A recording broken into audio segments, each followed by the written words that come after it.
जय Malhar news चॅनलच्या सर्व प्रेक्षकांना सपना चौधरीचा नमस्कार। नंदुरबार जिल्ह्यातील शहादा तालुक्यातील सारंगखेड्याचा चेतक महोत्सव ग्लोबल करण्यासाठी शासन पाठीशी पणन व राजशिष्टाचार मंत्री जयकुमार रावल यांनी सांगितले आहे। सुमारे 400हून अधिक वर्षांची परंपरा असलेली आणि पिढ्यानपिढ्या आपला सांस्कृतिक ठेवा जपून ठेवणारी सारंगखेडा यात्रा व यात्रेनिमित्त होणाऱ्या चेतक महोत्सवाला ग्लोबल करण्यासाठी महाराष्ट्र शासन भक्कमपणे चेतक महोत्सव समितीच्या पाठीशी असल्याचे प्रतिपादन राज्याचे पणन व राजशिष्टाचार मंत्री जयकुमार रावळ यांनी केले आहे। त्यास सारंगखेडा येथे दत्तजयंतीनिमित्त सुरू होणाऱ्या यात्रोत्सव व चेतक महोत्सवाच्या उद्घाटन प्रसंगी बोलत होते। यावेळी जिल्हाधिकारी डॉक्टर मिताली सेठी, जिल्हा परिषदेचे मुख्य कार्यकारी अधिकारी नमन गोयल, तहसीलदार दीपक गिरासे, शहादा कृषी उत्पन्न बाजार समितीचे सभापती अभिजित पाटील, चेतक महोत्सवाचे प्रमुख आयोजक जयपालसिंह रावल, सारंगखेड्याचे सरपंच पृथ्वीराज रावल, आयोजन समितीचे प्रणवराज रावल आदी उपस्थित होते। यावेळी बोलताना मंत्री रावल म्हणाले, महाराष्ट्र, मध्य प्रदेश आणि गुजरात या 3 राज्यांना व्यापून असलेल्या पवित्र तापी नदीच्या तीरावर हा महोत्सव आणि यात्रोत्सव शेकडो वर्षांपासून आपली परंपरा घेऊन डौलाने उभा आहे। दत्तप्रभूंच्या उपासनेसोबत या महोत्सवाला जगविख्यात अशा अश्वमेळा व पशुमेळ्याची रुपेरी किनार लाभली आहे। दररोज सुमारे 75,000 लोक या यात्रेला येतात। पूर्वी लोक बैलगाड्याने इथे येत असत, आज आपल्या आधुनिक वाहनांवर येतात, तेही घोडे पाहण्यासाठी आणि खरेदी करण्यासाठी। जिथपर्यंत नजर पोहोचत नाही तिथपर्यंत विविध प्रकारचे अश्व या यात्रेत आलेले पाहायला मिळतात। जगभरातून अश्वप्रेमी येथे येत असतात। अगदी शेकडो वर्षांपूर्वी दक्षिण भारतापासून ते अफगाणिस्तानपर्यंतचे लोक या यात्रोत्सवातून घोडे घेण्यासाठी येत असल्याच्या नोंदी आढळतात।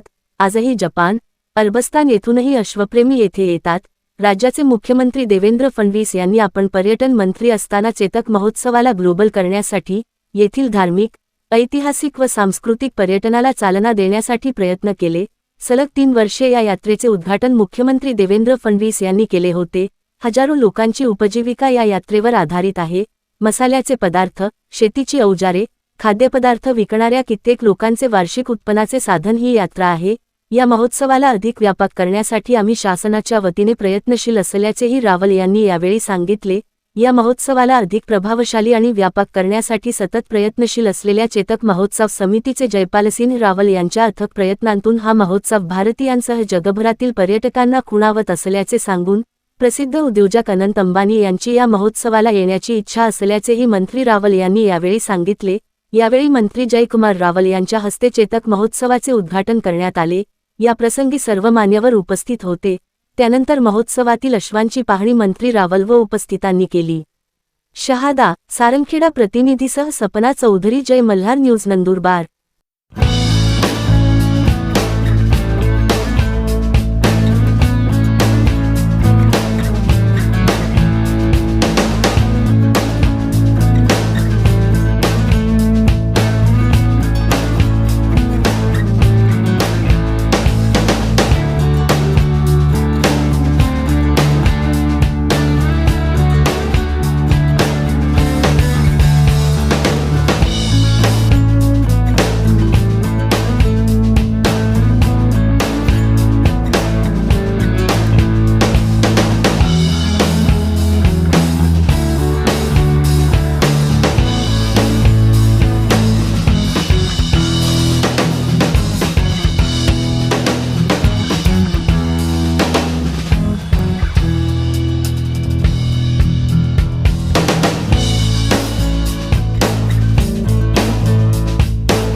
मी पूनम प्रमोद पाटील. मी नाशिकला राहते. माझ्या आई वडिलांनी भादवड येथून इथे येऊन नवस कबूल केला होता 9 वर्षापूर्वी की मला मुलगा व्हावा म्हणून. तो आज पूर्ण झाला म्हणून मी नवस पूर्ण करण्यासाठी आली आहे सारंगखेड्याला.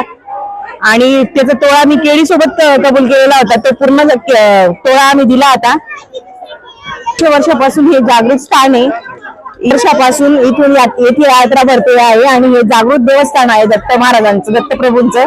आणि मी आज माझ्या आई वडिलांसोबत ही यात्रेमध्ये नवस कबूल केलेला होता ते पूर्ण करण्यासाठी आली आहे भादवड येथून. आणि मी राहते नाशिकला. नाशिकवरून नवस पूर्ण करण्यासाठी आलेली आहे.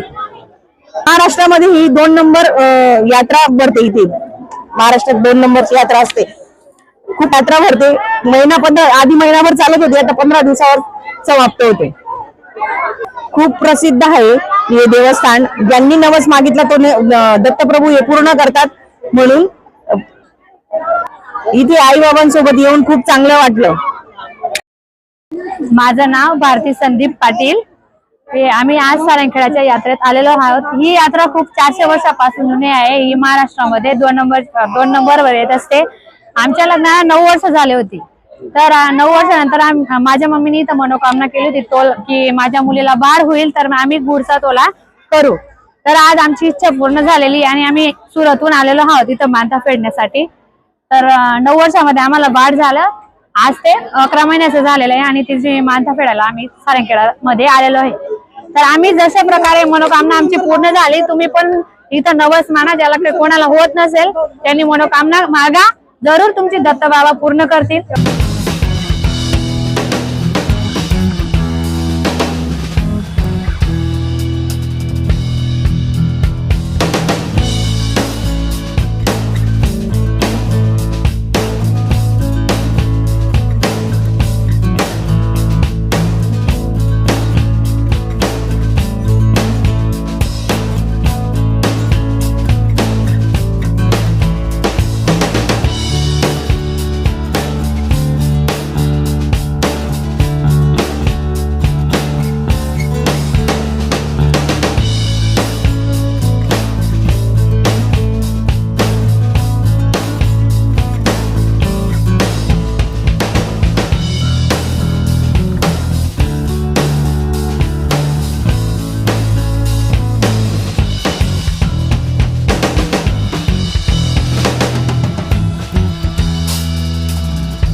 आदित्य रावलपूर. आम्ही अगोडा खरेदी केलाय आज. आणि ह्याच्या वैशिष्ट्य म्हणजे हा दिसायला सुंदर आहे. हा अजून 20 महिन्यांचाच पिल्लू आहे अजून. आणि आम्हाला आवडल्याची आम्ही खरेदी केलेलं आहे. मी 11,11,111 रुपयाला खरेदी केलेलं आहे. आणि फक्त शॉकसाठी खरेदी केली, बाकी काय नाही. इथंच म्हणजे आता 1 नंबरचा बाजार म्हणजे सारंगखेड्याचा असा एकदम सुंदर. इथं सगळं म्हणजे मॅनेजमेंट पण केलेलं आहे. काय प्रॉब्लेम नाही अजिबात. मस्त केलं एकदम सगळं. मी राहूवरून आलोय, तालुका दौंड, जिल्हा पुणे. तर आम्ही 2 दिवसापासून बघत होतो, बाजारात आलो होतो. तर मला आवडला. अजून आदत दातांवर 20 महिन्यांचं पिल्लू आता. आणि बाकी दिसायला वगैरे एकदम सुंदर आहे. एवढं.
बस थोड़ा पीछे,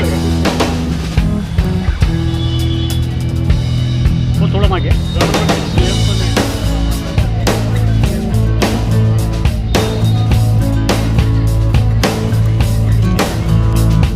ओके ठीक आहे.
पवित्र तापीच्या नदीच्या काठावर उंच पहाडावर असलेला दत्त मंदिर आणि त्या दत्त जयंतीच्या निमित्ताने ही सारंगखेड्याची यात्रा होत असते। पौर्णिमाचा तो दिवस असतो आणि जवळपास हजारोच्या संख्येने घोडे येतात, इथे बैल येतात, गायी येतात, बकऱ्या, कोंबड्या, वेगवेगळ्या प्रकारचे प्राणी पशु पूर्वीच्या काळात यायचे आणि या यात्रेमध्ये विविध हँडीक्राफ्ट सगळ्या गोष्टी खलबत्तेपासून मसालेपासून दूर दूर पूर्वी तर अफगाणिस्तान पासून तर पाकिस्तान पेशावर तिकडून इथे लोक यायचे। साऊथ इंडियावरचे लोक इथे घोडे घ्यायला यायचे आणि नदीवर या नदीच्या काठावर 4-6 महिन्याचा मुक्काम या घोड्यांचा असायचा। त्या पाणी कमी झालं उन्हाळ्यावर मग घोडे पार होऊन निघायचे. पण आज सुद्धा या यात्रेला गतवैभव अजून सुद्धा आहे. काही हजारोच्या संख्येने इथे घोडे आलेत. इतकं सुंदर वातावरण आहे, लोक नाचतात आहे, खेळतात आहे, आनंद घेतात आहे. आणि म्हणून याला एक वेगळं आकर्षण इथे आहे. जगामध्ये घोड्यांबद्दल, अश्वांबद्दल एक विशेष आकर्षण लोकांमध्ये आहे. आणि तुम्ही पाहिलं तर साऊथ अमेरिका असेल, अर्जेंटिना, ब्राझील असेल, अमेरिकामधले ते काउबॉयज असतील किंवा अरबच्या खाडीच्या देशांमध्ये असेल किंवा भारतामध्ये आणि या सगळ्या देशांमध्ये घोड्यांचं अनन्यसाधारण महत्व, मग युरोपमध्ये सुद्धा फार महत्व राहिलंय. 100 वर्षापासून महत्व राहिलं. आज सुद्धा घोड्यांबद्दल लोकांना खूप प्रेम आहे. ही यात्रेची महती जशी लोकांपर्यंत पोहोचते, अगदी पंजाब पासून तर साऊथ इंडिया पासून तर लोक कर्नाटक पासून इथे कितीतरी लोक मुक्कामाला येत असतात आणि खूप सुंदर असं वातावरण असतं. कालच काही लोकांनी म्हणजे यात्रा सुरू होण्याच्या अगोदरच घोडे विकत घेतलेत. मला खात्री आणि विश्वास आहे की जगातले लोक पुढच्या काळामध्ये या यात्रेकडे आकर्षित होऊन अश्वप्रेमी इथे येणार आहेत. मला परवाच्या लग्नामध्ये आठवतं की अनंत अंबानी, मुकेश भाई अंबानींचे चिरंजीव, ते मला भेटले आणि त्यांनी सांगितलं, वो सारंगखेड़ा यात्रे के बारे में मैंने बहुत सुना है, मैं घोड़ों का प्रेमी हूँ, मैं वहाँ आना चाहता हूँ, मुझे कभी आमंत्रित करो. तर मलाही आश्चर्य वाटलं व त्यांना याच्या बाबतीतली कशी माहिती आहे. तर अनेक लोकांना माहिती आहे. मी पर्यटन मंत्री असताना जपानचे काही लोक, काही अरबचे लोक इथे हजर झाले होते आणि पुढच्या काळात सुद्धा होतील. याच्यामध्ये मला मनापासून धन्यवाद करायचे राज्याचे यशस्वी मुख्यमंत्री देवेंद्र फडणवीस साहेब. त्यांनी सातत्याने या यात्रेला सपोर्ट करण्याचा प्रयत्न केला. नंदुरबार जिल्हा हा अनेक क्षेत्रांमध्ये मागे आहे.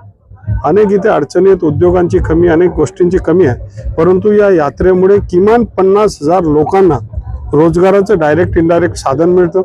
यात्रा 15 दिवस 3 आठवडे चालते आणि या 3 आठवड्यामध्ये वर्षभराचं, अर्ध्या वर्षाचं किमान रॅशन किंवा व्यवस्था, अर्थव्यवस्था ही लोकांची मजबूत होते. सामान्य लोक आहेत, गरीब लोक आहेत, कष्ट करणारे लोक आहेत आणि म्हणून 12 बलुतेदार, 18 पगड जाती सर्वांनाच या यात्रेच्या माध्यमातून लाभ होतो. साई हॉटेल मालेगाव जवळ असलेली साई हॉटेल, इथे मी एकदा नाश्त्याला थांबले असताना त्यांनी सांगितलं की साहेब, सारंगखेडा यात्रा आली की आमची हॉटेल जोरात चालायला लागते, कारण भारतभरनं, महाराष्ट्रावरनं लोक येणारे त्या साई हॉटेलला थांबत असतात. इथून 100 किलोमीटर दूर हॉटेल आहे. तर इथपर्यंत या यात्रेचा परिणाम होतो. इथले कृषी उत्पन्न बाजार समितीचे सभापती आणि त्यांनी सगळ्यांनी चांगली व्यवस्था इथे केली. इथल्या ग्रामपंचायतीने खूप चांगली व्यवस्था केली आणि चेतक महोत्सव हा जोरात होतोय. मध्यंतरीच्या काळामध्ये महाराष्ट्र सरकार म्हणून देवेंद्र फडणवीस साहेबांच्या माध्यमातून मदत मिळाली होती, पण ही मध्यंतरी महाआघाडीने रोखली. मी आता विनंती पुन्हा एकदा पर्यटन मंत्री आणि देवेंद्र फडणवीस साहेबांना करणार आहे की सारंगखेडा यात्रेला पुन्हा त्यांचा जर सपोर्ट असला तर विश्वविख्यात ही यात्रा येऊ शकणार आहे. आणि या माध्यमातून सारंगखेड्याचं नाव जगभरामध्ये आहेच, अजून त्याला मजबूतीने होऊ शकेल. मला सुद्धा लहानपणापासून या यात्रेचं आकर्षण आहे. किंबहुना खानदेशमधला प्रत्येक माणूस या यात्रेमध्ये येत असतो आणि अश्वांबरोबर हे सगळं पाहत असतो, घोड्यांचा आनंद घेत असतो. आणि म्हणून आज आपण बघा, हे नुकरावाले आणि सगळे सुंदर सुंदर घोडे आहेत. काही 15 दिवस चालणारे सामान्य माणसं सुद्धा इथे खूप आलेत. आणि म्हणून मी महाराष्ट्र सरकारचे यशस्वी मुख्यमंत्री श्री देवेंद्र फडणवीस साहेब, राज्याचे उपमुख्यमंत्री श्री एकनाथ शिंदे साहेब, राज्याचे दुसरे उपमुख्यमंत्री श्री अजितदादा पवार, या तिघांच्या वतीने आणि महाराष्ट्र सरकारच्या वतीने सारंगखेडा यात्रेला, चेतक महोत्सवाला मनापासून शुभेच्छा देतो.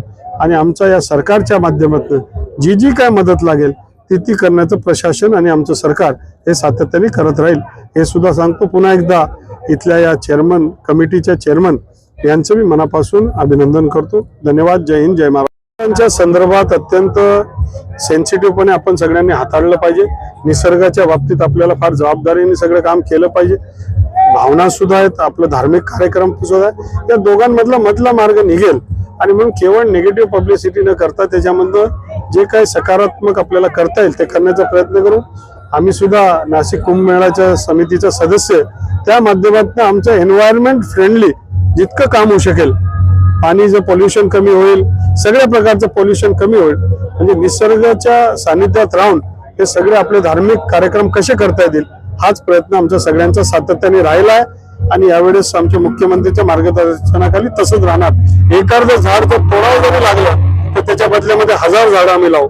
आणि म्हणून एकाच्या बदल्यात 1000 झाड असं सुद्धा लावण्याचा आमचा विचार आहे. हो, शेवटच्या पालिका आणि जिल्हा परिषदेची निवड कधी होतील? कारण की अनेक नगरपालिकांचे 100% आरक्षण दिलेले आहेत, त्यामुळे या नगरपालिका जिल्हा परिषद आणि पंचायत या समिती असतील किंवा महापालिका याची निवडणूक कधी होणार? सरकारची तर प्रामाणिक इच्छा आहे की इलेक्शन निवडणुका लवकरात लवकर व्हाव्या आणि त्याच्यासाठी सगळा प्रयत्न तो सातत्याने चाललेला आहे. थोडासा घोर इलेक्शन कमिशनच्या ठिकाणी आणि इतर ठिकाणी झाला, शेवटी कोर्टाच्या समोर सगळ्यांना त्यांचे निर्णय अंतिम ऐकावे लागतात. यावेळेस थोडासा घोड झाला, धक्के पे धक्का, एक धक्का झाला, परंतु पक्ष म्हणून आम्ही सारेजण सज्ज आहेत. सरकार म्हणून सगळ्या प्रकारच्या तयारी झाल्यात आणि 50% आरक्षण हे तर सगळ्यांना माहीतच होतं. त्याच्यामध्ये जे काही आता चुकलं असेल ते बदल करून लवकरात लवकर निवडणुका चालू होतील. भारतीय जनता पार्टी तयार आहे. निवडणूक आयोगाने थोडंसं दक्षतेने केलं पाहिजे. बऱ्याच वेळा गाईड मिसगाईड होत असतात. निर्णय व्यवस्थित घेतले पाहिजे. राज्याचे मुख्यमंत्री महोदय आणि सगळे लोक विचार करतील की एक परमनंट स्वरूपाचं जे निवडणूक आयोग आहे ते परमनंट स्वरूपाचं असलं पाहिजे, अधिकारी स्थायी असले पाहिजे. अशा प्रकारचा विचार सर्वत्र महाराष्ट्रामध्ये चालू आहे. परंतु याच्यामध्ये राज्याचे मुख्यमंत्री यांना सुद्धा आश्चर्य वाटलं. त्यांनी सुद्धा नाराजगी व्यक्त केली. काही ज्या चुका असतील त्या सुधारून व्यवस्थितरित्या सगळं काम चालू होईल अशी अपेक्षा व्यक्त करतो.